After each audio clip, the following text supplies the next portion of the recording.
So as I've said a couple times, pulls can result in conflicts. It's not a horrible thing, just like any merge conflict, we can resolve them. But sometimes you might have some work locally that is not on GitHub, and GitHub might have some commits that you don't have locally. So when you pull down, there may be conflicts. For example, if we're working on the master branch, I've made this new change, a new commit in yellow. And at the same time, my collaborator, Bobhead, made 3 green commits and pushed them up to GitHub. When I try and pull down, right, I pull those new commits down, git pull origin master, just like when we're merging, sometimes we get a fast forward merge and things go pretty smoothly. Sometimes Git can figure out how to merge things automatically, but sometimes there might be conflicts if we're changing the same files, if there's, conflicting changes. So when that happens, if there are conflicts, then Git is going to ask us to resolve them and figure it out and commit the changes. So I'll demonstrate that. I've set up, I have the food branch, right? On this food branch, I have this coffee file that I added. We'll say that my friend added it and pushed it up to GitHub. I don't have it locally. If I switch to food, I don't have coffee, right? I have apple, banana, and popsicle. And let's say that I decided, I really want to make a coffee file in here. So I'm going to make my own coffee, touchcoffee.txt, and then I'm going to open it up and put some coffee ASCII art, something different than what I have on GitHub. All right, so I paste this in, just another ASCII art coffee, and I'm going to add and commit that. Git add coffee, git commit -m, add my coffee art. All right, so now what I want to do is share that change that I've made and get it up on GitHub.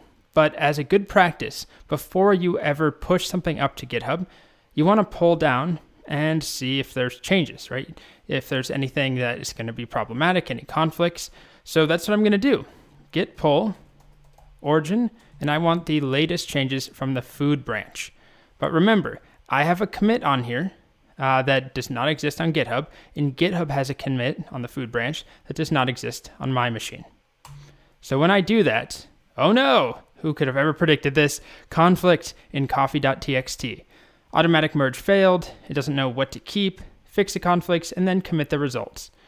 So this is what came from GitHub that our collaborator, whoever that was, Bob had added, and then this is what I had locally. So do I want one? Do I want both? Let's do both. Why not? So I'll keep that.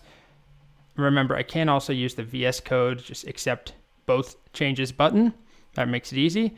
I'll save. So I've got that. Now go back here. I need to make sure that I add the changes. So git add coffee, git commit, and we'll just do something boring like fix merge conflicts. Okay.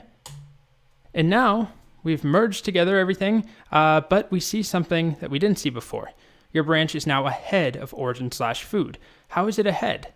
Well, the reason it's ahead is that we have this commit and the merge commit, and those don't exist on GitHub, right? This is why we want to pull down first, merge anything if there are problems, and now I can push up to GitHub, and there won't be conflicts unless somebody happened to change GitHub, add new commits or something in the meantime, the last 30 seconds or so.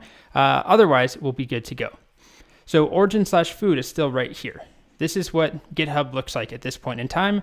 It has the original coffee.txt file on this food branch, but it doesn't have my coffee commit, and it doesn't have the merge commit. So all I need to do now is git push, and then I can specify origin food. And now if I head over here and refresh, we see that we have a new commit showing up, fix merge conflicts. And if I go into coffee.txt, both of them are here. If we take a look at all the commits on this branch, you can see we've got create the apple. Okay, create coffee.txt. That was the one we did on GitHub. Then add my coffee art. That's the one that I just did locally. And then fix merge conflicts. So that's a simple example of generating a merge conflict when you pull. Some work happened that we didn't have, and at the same time, we did local work that conflicted with the work that was done and pushed up to GitHub. So when I pull down, there's a merge. And sometimes merges result in conflicts. All right, so that is the basics of using git pull. The last thing I'll show you with pull is a shorter syntax. That's the next video.